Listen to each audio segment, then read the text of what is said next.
Hola amigos de Mauri Filming TV, nos encontramos en zona 1 de Misco, muy lejos de Izabal. Estamos en un lugar precolonial que data ya cerquita de los 500 años de existencia.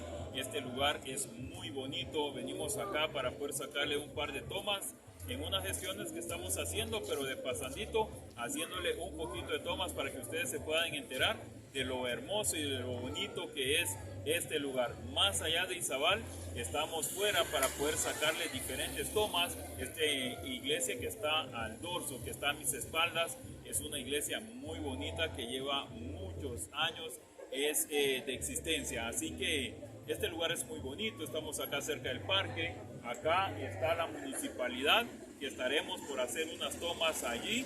A mi espalda, como les dije, la iglesia. En este momento es la feria del lugar, es una feria muy bonita, ya dimos el recorrido y bueno, muchas gracias a ustedes por acompañarnos. Síganos en TikTok, síganos en Instagram, Facebook Live y YouTube. Mauri Filming TV, muchas gracias.